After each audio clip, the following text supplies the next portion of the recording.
पूरी की पूरी कायनात ने ताकत लगा दी नरेश मीणा को जेल के अंदर बंद रखने के लिए। लगभग 2 महीने का समय बीत चुका है, नरेश मीणा बाहर नहीं आ पा रहे हैं और अब बारी है रविंद्र सिंह भाटी की। जी हाँ, सही सुन रहे हैं आप, रविंद्र सिंह भाटी भी इसलिए क्योंकि वो भी अब निशाने पर आ चुके हैं, उन सभी लोगों के जिनके निशाने पर नरेश मीणा थे।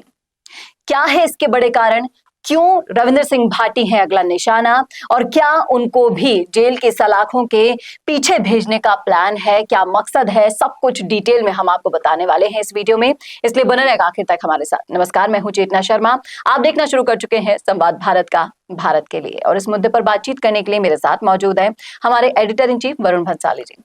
तो वरुण सर, जिस तरीके से हम चर्चा कर रहे हैं रविंद्र सिंह भाटी पर लगातार जो मुकदमे दर्ज हो रहे हैं सरकार की तरफ से, फिर चाहे से वो सोशल कॉज को लेकर हो या फिर किसी भी कारण हो, लगातार एक के बाद एक मुकदमे दर्ज किए जा रहे हैं। आपको क्या लगता है कि क्या नरेश मीणा के बाद रविंद्र सिंह भाटी पर भी निशाना आने वाला है इस पूरी कायनात का? देखिए, जिस तरीके से नरेश मीणा के साथ ये सब कुछ हुआ, एक थप्पड़ के कांड की वजह से उन्हें जेल में डाला गया और फिर लगातार और मामले और मामले और मामले उनके खिलाफ दर्ज करते गए और उनकी जेल की अवधि बढ़ाते गए। ऐसे ही लगातार मामले अब रविंद्र सिंह भाटी के खिलाफ लगातार दर्ज हो रहे हैं और इससे तो यही लगता है कि जो अपनी लोकप्रियता बहुत तेजी से बना रहे हैं, जो नेता कहीं ना कहीं बहुत जबरदस्त तरीके से जनता को आकर्षित कर रहे हैं, उन्हें चुप करने की एक यही तकनीक बच गई है कि जेल में डालो और जेल में रखते चलो। लेकिन सबसे बड़ी बात मुझे ये लगती है कि शासन और प्रशासन को ये सोचना चाहिए कि जितने दिन इन्हें जेल में रखा जाएगा उतने ये बड़े नेता बनते जाएंगे, और वैसा ही अब नरेश मीणा के साथ हो रहा है। अगर रविंद्र सिंह भाटी के साथ भी सिमिलर चीज हुई तो ऐसा उनके साथ भी लगातार होगा।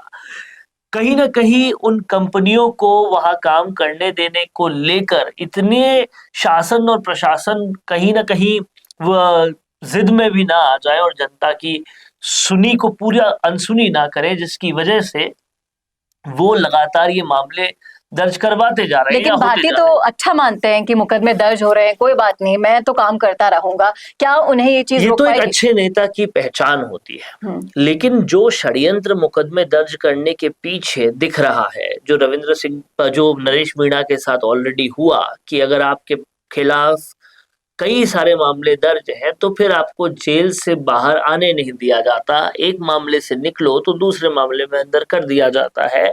अगर यही चीज, यही प्रणाली कॉपी एंड पेस्ट कर दी गई रविंद्र सिंह भाटी पर, या फिर इतने सारे मुकदमे होने के पीछे मंशा अगर यही हुई जो नरेश मीणा के साथ हो रही है, तो कहीं ना कहीं ये एक बहुत ही तानाशाही की तरफ ये रवैया चला जाएगा और जनता जो है वो पूरी तरह से शासन और प्रशासन के खिलाफ हो जाएगी। इसलिए ऐसा होना तो नहीं चाहिए, लेकिन लगता ऐसा है क्योंकि नरेश मीणा का पूरा एपिसोड जिस तरीके से देखा, इतने सारे मामले दर्ज कराने के पीछे की मंशा देखी, उन सबको देखकर लगता यही है कि रविंद्र सिंह भाटी के खिलाफ भी जो इतने सारे मामले हो रहे हैं उसके पीछे भी मंशा कुछ ऐसी ही नजर आती है। लेकिन अगर हम दूसरी तरफ से भी देखें, जैसा कि सिक्के के दो पहलू होते हैं, एक पहलू तो हम ये दिखाने की कोशिश कर रहे हैं, दूसरा पहलू ये है कि ये सब चीजें होने के कारण लगातार रविंद्र सिंह भाटी और बीजेपी में दूरियां बन रही हैं। तो आपको क्या लगता है कि इन दूरियों का फायदा कभी कांग्रेस उठाना चाहेगी? देखिए, कांग्रेस चाहकर भी वो फायदा नहीं उठा सकती, क्योंकि जो vote bank Ravindra Singh Bhati cater कर रहे हैं लगातार, वो वोट बैंक राजपूतों का है। राजपूतों के वोट बैंक जो है वो कभी भी कांग्रेस को वोट नहीं देते। प्रताप सिंह खाचरियावास और ये एक दो बहुत ही ऐसे उदाहरण हैं जो पूरी तरह से एक्सेप्शन है, लेकिन मोटे तौर पे वो नहीं मिलता और जी। इसलिए कांग्रेस में जाने का कोई तुक नहीं बनता। होगा तो रविंद्र सिंह भाटी ज्यादा से ज्यादा अपनी पार्टी बना सकते हैं, अगर वो बीजेपी से पूरी तरह से ही दुखी हो गए या ऐसा कुछ हुआ तो। लेकिन कांग्रेस में जाने का कोई तुक नहीं बनता। तो भाटी को जेल में बंद करने के लिए लगातार जो कोशिशें की जा रही है, आपको क्या लगता है कि प्रशासन और सरकार मिलकर क्या इस मकसद में सफल हो पाएंगे? क्योंकि भाटी के साथ एक बहुत बड़ा जनाधार है, वो ये सब नहीं होने देगा। क्या लगता है आपको? देखिए, अगर हो भी गया तो जिस तरह से नरेश मीणा जेल में है, उसके बावजूद भी बाहर उनके समर्थन में रह लिया, उनकी लोकप्रियता का बढ़ना और उनकी लोकप्रियता का कई गुना तक चले जाना, ये सब कुछ रविंद्र सिंह भाटी के साथ होगा। और रविंद्र सिंह भाटी अगर जेल में चले जाते हैं तो आने वाले 4 साल में वो इतने बड़े नेता बन जाएंगे, उनकी लोकप्रियता बढ़ाने में खुद शासन और प्रशासन का पूरा योगदान हो जाएगा। क्योंकि इतिहास गवाह है, जो नेता आंदोलनों की वजह से जेल गए हैं और जेल में आंदोलनों की वजह से रहे हैं, वो उन्हें और बड़ा नेता बनाकर ही बाहर लाई है। तो कहीं ना कहीं रविंद्र सिंह भाटी के साथ भी यही होगा। और रविंद्र सिंह भाटी के साथ अगर ऐसा होता है, जेल में उनको डाला जाता है, तो नरेश मीणा को जितनी लोकप्रियता मिल रही है उससे कई गुना ज्यादा रविंद्र सिंह भाटी को मिलेगी। क्योंकि एक तो उन्होंने किसी को ना तो थप्पड़ मारी, ना किसी के साथ कोई गलत काम किया, और उसके बावजूद भी अगर ऐसा होता है तो जनता बहुत जबरदस्त तरीके से खिलाफत में आ जाएगी। लेकिन जनता तो खिलाफत में नरेश मीणा वाले कांड के बाद भी थी, तो ये नरेश मीणा और रविंद्र सिंह भाटी में क्या डिफरेंस है? नरेश मीणा से कई ज्यादा और कई गुना बड़ा समर्थन रविंद्र सिंह भाटी को मिलेगा। क्योंकि नरेश मीणा और रविंद्र सिंह भाटी में जो बेसिक अंतर है उसे हमें समझना होगा। जन समर्थन की अगर बात करते हैं तो नरेश मीणा ना अपने लिए टिकट ले पाए, ना कोई सीट जीत पाए आज तक। वो कांग्रेस और बीजेपी के साथ रहते हुए भी ये नहीं कर पाए। और रविंद्र सिंह भाटी निर्दलीय लड़ते हैं, पहले शिव जीतते हैं और फिर इतने बड़े ज्योग्राफिकल डायमेंशन में बसे बाड़मेर, जैसलमेर, बालोतरा जैसे लोकसभा में 6.5 लाख से ज्यादा वोट लाते हैं। ये किसी निर्दलीय के बस की बात नहीं होती। फिर भी जब ये कर गुजरते हैं तो इतना जनाधार उनके पास है, जो कि नरेश मीणा से कई गुना ज्यादा है, पहली बात। दूसरी बात ये कि नरेश मीणा ने कुछ तो किया, थप्पड़ तो मारी जिसकी वजह से ये कुछ हुआ।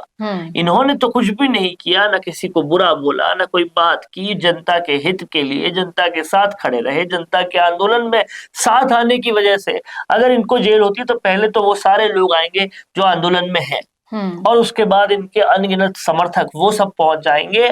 तो कई जगहों पर ये बात बोली भी गई है जो भाटी है उनके समर्थकों द्वारा, कि भाटी अगर जेल गए तो जेल में लाखों लोगों की जगह चाहिएगी, क्योंकि इतने सारे समर्थक उनके साथ में आएंगे। और ये सच भी हो जाए, इसमें कोई अतिशयोक्ति नहीं है। शासन और प्रशासन खुद भाटी की लोकप्रियता को 3 गुना 10 गुना करने का काम करेंगे अगर ऐसा हुआ तो। बशर्ते होगा क्या ये मकसद पूरा हो पाएगा? क्या भाटी के जो प्रशंसक है वो ऐसा होने देंगे? ये सस्पेंस हम आपके लिए छोड़कर जा रहे हैं। इन प्रश्नों के जवाब आप दीजिएगा। अगर आपने सुना है पूरा वीडियो, बताइएगा जरूर क्या सोचते हैं आप इस मुद्दे पर। कैसा लगा वीडियो बताना न भूलेगा। और ऐसे और वीडियोस के लिए देखते रहिए संवाद भारत का, भारत के लिए। नमस्कार। पॉडकास्ट सेटअप्स तो मिल रहे हैं, लेकिन एंकर नहीं है। पॉडकास्ट सेटअप और एंकर मिल गया तो एडिटिंग नहीं है। पॉडकास्ट सेटअप भी मिल गया, एंकर भी मिल गया और एडिटिंग भी मिल गई, लेकिन उसे अपलोड करने के लिए अच्छे व्यूअरशिप वाला चैनल नहीं है। और अगर वो सब भी मिल गया तो पॉडकास्ट को अच्छे एसईओ के साथ अपलोड करने का डिजिटल सपोर्ट नहीं है। और अगर ये सारी चीजें एक साथ मिल रही हैं तो प्राइस बहुत ज्यादा हाई है। तो अगर आपको ये सारी चीजें चाहिए आपके अपने जयपुर में, जो आपको पॉडकास्ट सेटअप्स, एक्सपीरियंस एंकर्स, शानदार studio, amazing editing, 6 crore plus views वाले चैनल पर अपलोडिंग, और तो और सिर्फ पॉडकास्ट ही नहीं, उसके साथ आपको मिल रही है उसी पॉडकास्ट में 5 रील्स फ्री, वो भी सिर्फ 8,000 रुपए में। और ये सब कुछ मिल रहा है आपको सिर्फ और सिर्फ मिशी मीडिया सॉल्यूशंस में। तो सोच क्या रहे हैं? अगर आप भी चाहते हैं पॉडकास्ट के जरिए पूरे सोशल मीडिया पर छाना, तो अभी कॉन्टैक्ट कीजिए स्क्रीन पर दिए गए नंबर पर।